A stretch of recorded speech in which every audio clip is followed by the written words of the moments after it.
नमस्कार, आप देख रहे हैं सी न्यूज भारत। मैं हूं आपके साथ ज्योति श्रीवास्तव। वक्त हो गया है बुलेटिन का। खबरों के इस बुलेटिन में सबसे पहले हम बात करेंगे बदायूं की, जहां धर्मांतरण मामले में 7 के खिलाफ हुआ दर्ज मुकदमा।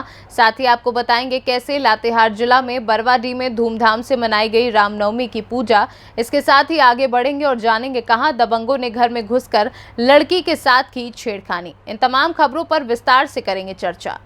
खबर बदायूं से है, जहां बहला फुसलाकर धर्मांतरण कराए जाने के मामले में पुलिस ने 7 नामजद आरोपियों के खिलाफ गंभीर धाराओं में मुकदमा दर्ज कर जांच शुरू कर दी है। साथ ही आरोपियों की तलाश में संभावित स्थानों पर दबिश की जा रही है। पुलिस ने धर्मांतरण करने वाले युवक को सुबह ही हिरासत में लेकर पूछताछ शुरू कर दी थी। मामला आलापुर थाना इलाके ककराला का है, जहाँ वार्ड नंबर 4 के रहने वाले रजमेश शर्मा ने थाने पर तहरीर देकर बताया कि उनका बेटा नगर में ही जिम जाता था। वहीं पर जिम संचालक और उसके 6 दोस्तों ने मिलकर उसके बेटे का धर्म परिवर्तन करा दिया है और उनका बेटा रोजे रखने लगा है और नमाज भी सीख रहा है। इसके अलावा उसने नमाज पढ़ना भी शुरू कर दिया है। उन्होंने बताया कि शाहनवाज धर्म परिवर्तन कराने वाले गैंग का सरगना है। इन्हीं सब शिकायतों को लेकर पीड़ित ने मामला दर्ज करवाया था। इस पूरे मामले पर एसपी सिटी अमित किशोर श्रीवास्तव का क्या कुछ कहना है, आइए आपको सुनाते हैं।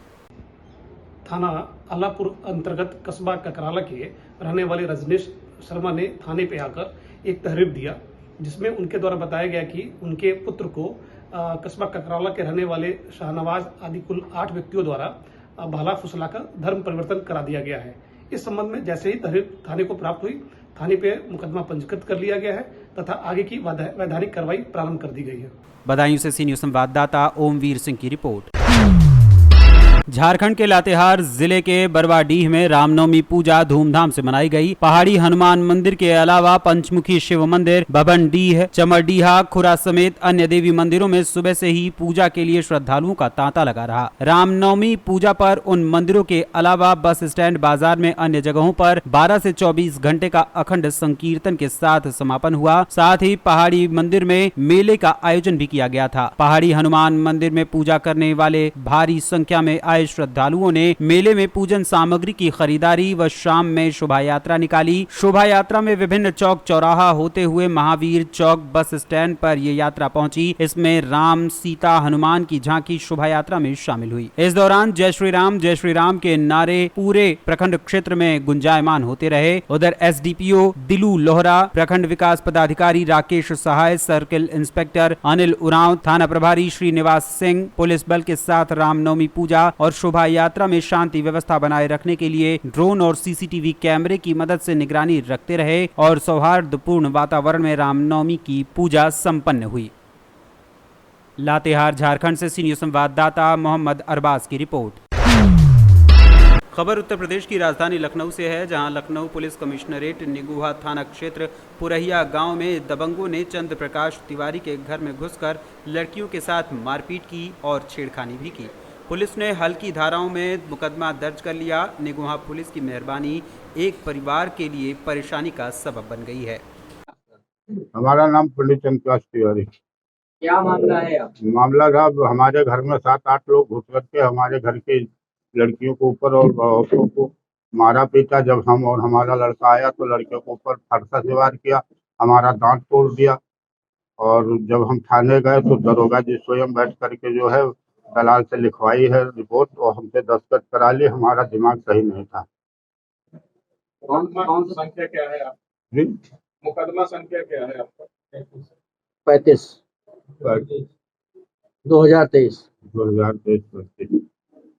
कौन था घटना के समय आपके घर में? कौन हम औरतें थी और मेरी लड़की थी, एक रोली थी, 2 लड़कियां थी और औरतें थी। जब हम लोग चिल्लाते सुने तो खेतों से आ रहे थे, दौड़ के गए तो हमारे लड़के को फरसा मारा, फिर हमारे जो है दांत तोड़ दिया, हमारे लाठियों से पीटा। दीपा को, हमारी बहन दीपा को आंगन में लिथा के नोचा गया, उसके गुप्तांगों को फाड़ा गया, गुप्तांगों कपड़ों फाड़े गए, उसको गुप्तांगों को जो है फरोचा गया, उसको कायदे से लिथाड़ के ठीक से मारा गया। उमेश वाजपेयी, अमरेश वाजपेयी, अविनाश वाजपेयी, धनंजय वाजपेयी, शुभम वाजपेयी, अन्य लोगों ने इस तरह से उनकी अस्मत लूटी प्रयास किया गया कि घर में घुस करके एकदम दबंगई की गई है। और जब लड़का हमारा भाई छोटा वाला वहाँ उपस्थित होता है बचाने के लिए और हमारे पिताजी पहुंचते हैं तो उनके ऊपर लाठियों से और फरसों से वार किया गया। इस तरह से मतलब और पुलिस का कोई मतलब ही नहीं है। पुलिस हर तरह से उनके साथ मिली हुई है। कोई मतलब पुलिस के पास जाया जाता है, पुलिस से मामला पूछा जाता है, बताया जाता है तो दरोगा कहते हैं बैठो बताता हूँ। वो अगर कांस्टेबल से कहो तो कहते दरोगा साहब से बात कर लो।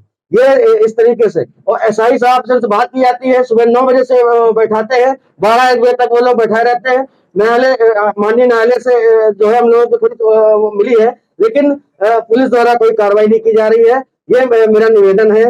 मैं इसलिए असक्षम प्रकट हो सकते सामने। थाना निगोहा का मामला है सर। दिनांक 14 मार्च 2023 को निगोहा के गांव पुरैया में एक तिवारी परिवार है, उनके घर में कुछ पड़ोसियों ने कम से 7-8 लोगों ने घुस के उनके घर की बेटी को और उनके भाई को सबको मिल के इतना मारा और बेटी के साथ अत्याचार किया है। इसके ये पूरा प्रकरण है जिसकी एफआईआर लिखाई गई और उचित धाराओं में ना लिखा के कम धाराओं में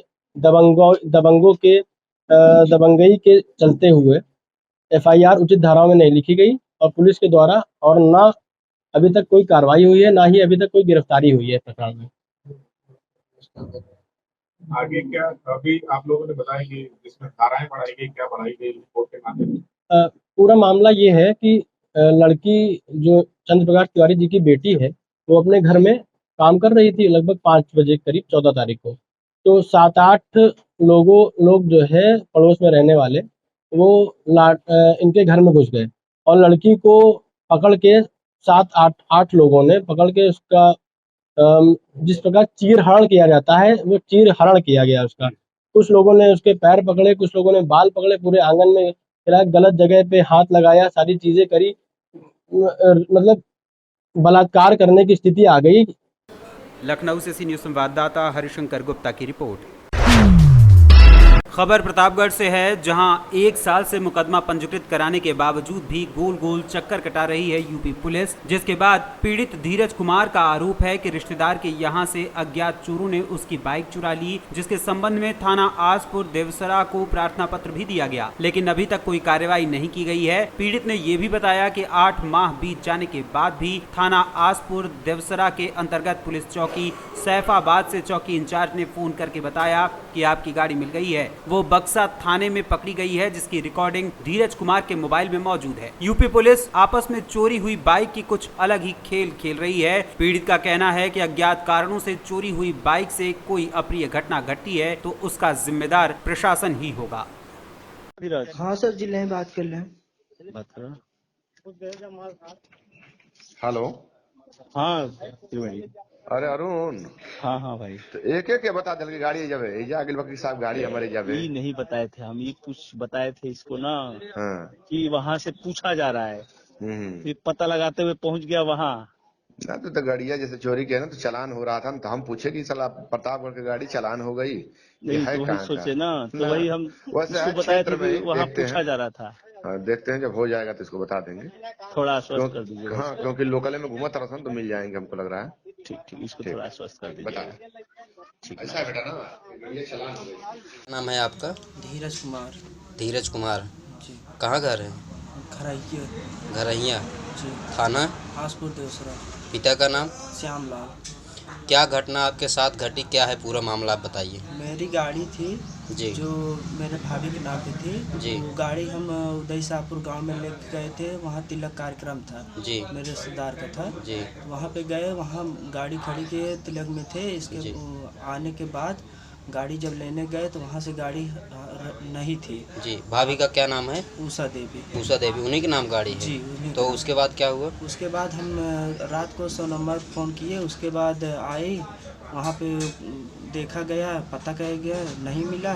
वहाँ से 4 तारीख को एप्लीकेशन दिए थाने पे। जी, किस थाने पे? आसपुर देवसरा थाने पे एप्लीकेशन दिए। जी। उसके बाद वहाँ से उस दिन 2 बार एप्लीकेशन दिए थे वहाँ जी, पे। जी। इसके बाद छानबीन करने के लिए अभी तक कोई भी नहीं गया। इसके बाद फिर 2-3 दिन बीतने के बाद फिर एप्लीकेशन दिए। लगभग कितना दिन हुआ गाड़ी आपकी चोरी हुई? लगभग 1 साल हो चुका है। जी। 3 तारीख को चोरी हुई थी, अब आ रहे 1 साल हो चुका है। तो इस मामले को लेकर आपने कहाँ कहाँ प्रार्थना पत्र दी? इसके बाद वहाँ पे कई बार एप्लीकेशन दिए, आता जाता रहा, जी। लेकिन कोई कार्रवाई नहीं हुआ। इसके बाद IGRS भी डाले, जी वहाँ पे भी कोई कार्रवाई नहीं हुआ। जी। आप प्रतापगढ़ के उच्च अधिकारियों से प्रार्थना पत्र दिए? जी, वहाँ पे भी दिए थे। किसको दिए थे? यहाँ पे मतलब यहाँ थाना पे दिए, एप्लीकेशन भी डाले वहाँ। जी 1076 पे कॉल किए थे जी। उस पे। इसके बाद कुछ भी नहीं किए। यहाँ से एप्लीकेशन बार बार दे रहे, अभी तक FIR भी नहीं दर्ज किए, कुछ भी नहीं किए। अभी तक पुलिस प्रशासन की तरफ से कोई कार्रवाई नहीं कोई की भी गई। कुछ नहीं किया। आप प्रशासन से क्या मांग करते हैं? प्रशासन से अभी यही है कि हमारी FIR दर्ज कर लें या गाड़ी बरामद करने की कृपा करें। ठीक। इसके बाद करीब 7-8 महीने बीतने के बाद मेरे भाभी के घर फ़ोन गया, यहाँ चौकी सैफाबाद से, वो प्रधान जी के पास। वहाँ से फ़ोन गया मेरे भाभी के घर, वहाँ से पूछे कि गाड़ी तुम्हारी चोरी हुई है।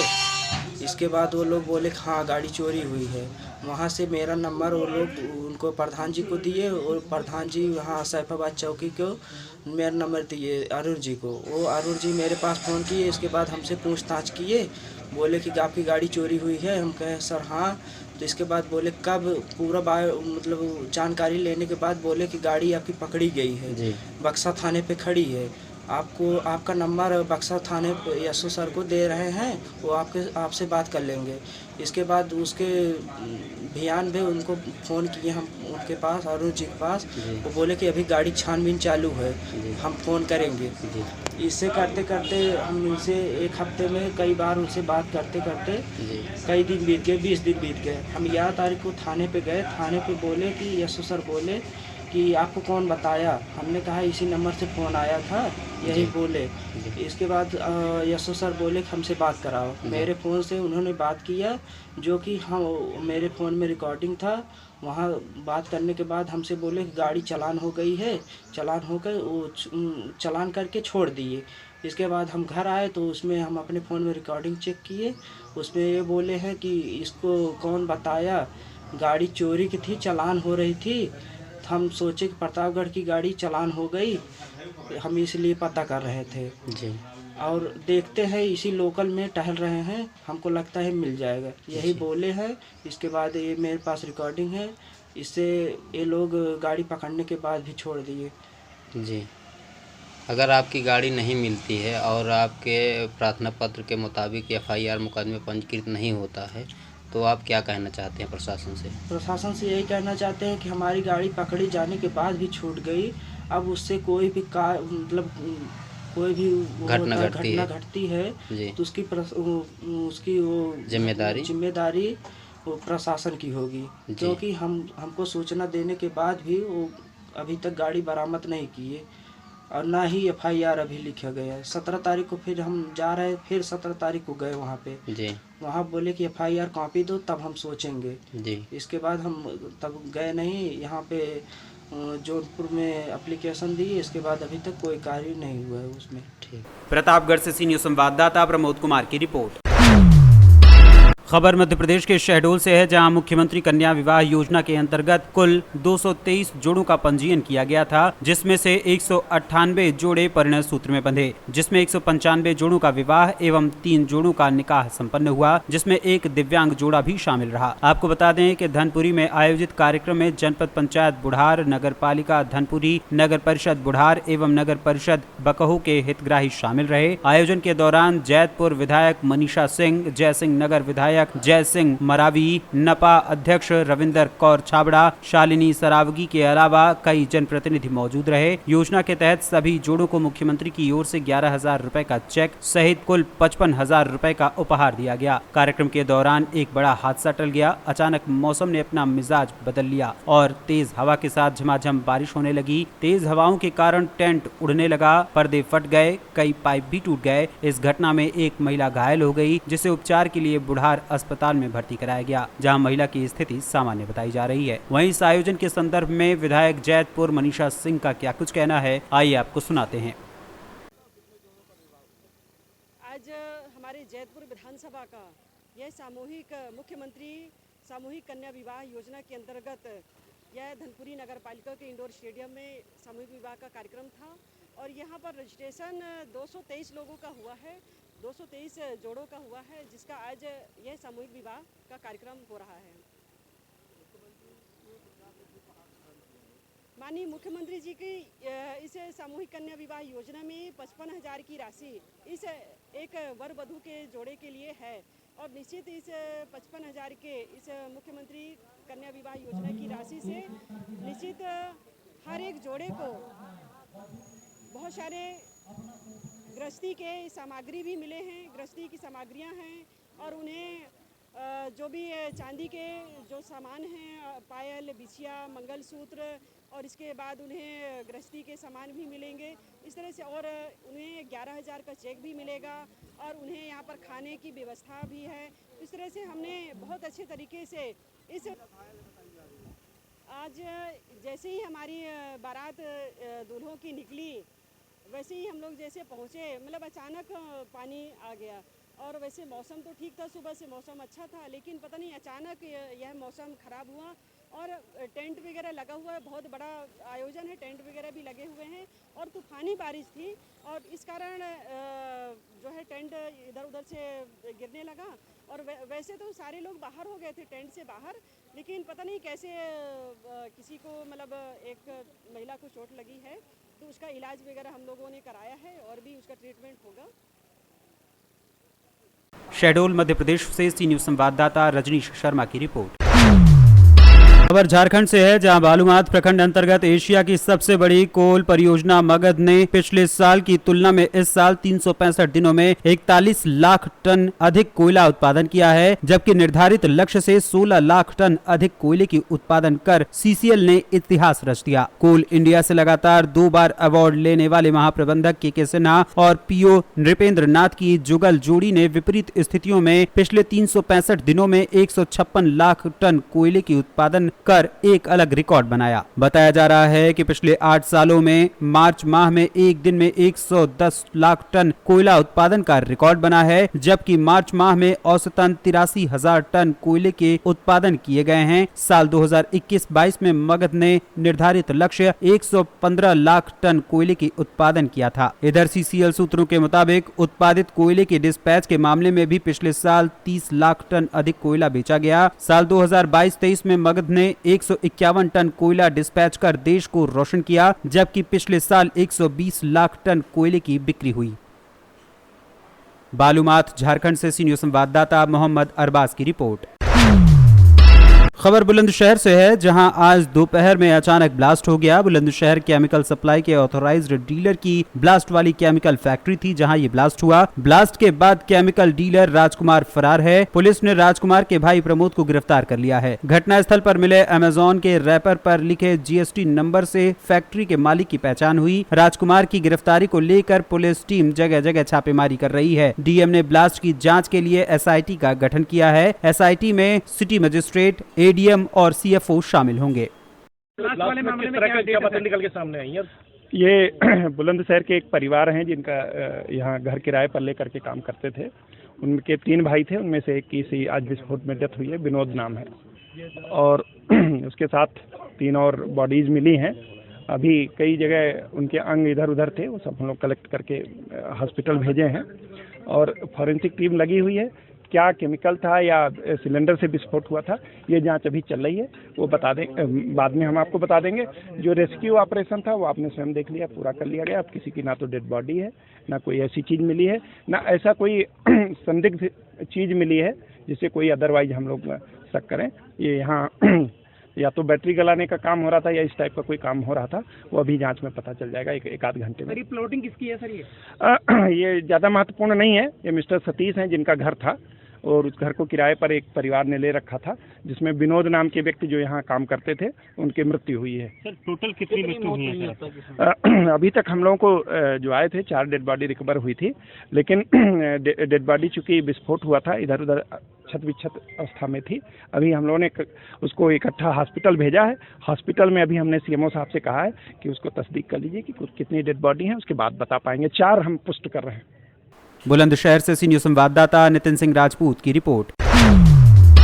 खबर हमीरपुर से है, जहां भरुआ सुमेरपुर नगर उद्योग व्यापार मंडल की मंडलीय बैठक आज चित्रकूट के सीतापुर में संपन्न हुई। इस बैठक में कस्बे के 2 व्यापारी नेताओं को मंडल कार्यकारिणी में जगह दी गई थी। इस पर कस्बे के व्यापारियों ने उनके चित्रकूट धाम से नगर में प्रथम आगमन पर नगर व्यापार मंडल के अध्यक्ष महेश गुप्ता दीपू की अगुवाई में सैकड़ों वाहनों से नगर सीमा में फूल मालाओं से स्वागत किया। इस दौरान रिक्शा संघ के अध्यक्ष रण बहादुर यादव सहित सदस्यों ने भी जोरदार स्वागत किया। इसके बाद स्टेशन रोड पर एक सभा का आयोजन किया गया, जिसमें नगर व्यापार मंडल टीम ने कस्बे के 2 पदाधिकारियों को मंडल में जगह देने पर शीर्ष नेतृत्व का आभार जताया। वहीं मनोनीत पदाधिकारी अनिल परनामी रामजी मिश्रा ने हमेशा व्यापारी हितों में समर्पण के साथ सहयोग करने का वादा किया। हमीरपुर से सी न्यूज़ संवाददाता जितेंद्र की रिपोर्ट। जौनपुर के जलालपुर क्षेत्र के ऐतिहासिक शिव मंदिर त्रिलोचन महादेव के पास जेडीएस ग्रुप के चेयरमैन संजीव उपाध्याय द्वारा ब्राह्मण धर्मशाला के निर्माण के लिए भूमि पूजन किया गया। करीब 50 लाख की लागत से इस धर्मशाला का भव्य निर्माण होगा। धर्मशाला का निर्माण करने का संकल्प संजीव उपाध्याय ने अपने पिता ओम प्रकाश उपाध्याय की पुण्यतिथि के अवसर पर लिया था। इस संकल्प को पूरा करने के पहले चरण के तहत कल यानी शुक्रवार को पंडित गोपीनाथ उपाध्याय की अगुवाई में विद्वान पंडितों की टोली ने भूमि पूजन कराया। इस अवसर पर जगदीश उपाध्याय, गुड्डू, उदयराज मिश्र, प्रदीप पाठक, कैलाश पाठक, प्रहलाद मिश्रा, पद्माकर उपाध्याय इत्यादि लोग मौजूद रहे। जौनपुर से सी न्यूज़ संवाददाता पंकज भूषण मिश्रा की रिपोर्ट। खबर प्रयागराज से है, जहां आज जिले में नैनी स्थित केंद्रीय कारागार पर पहुंचे जिलाधिकारी व जज ने नैनी जेल का निरीक्षण किया। निरीक्षण के दौरान रूटीन में खामियां पाए जाने पर फटकार लगाते हुए दिशा निर्देश भी दिए। जितने कैदी हैं उनसे बात की और कैदियों से जानकारी प्राप्त किया कि यहाँ उनका भोजन कैसा है, लाइट पानी बिजली की क्या व्यवस्था है।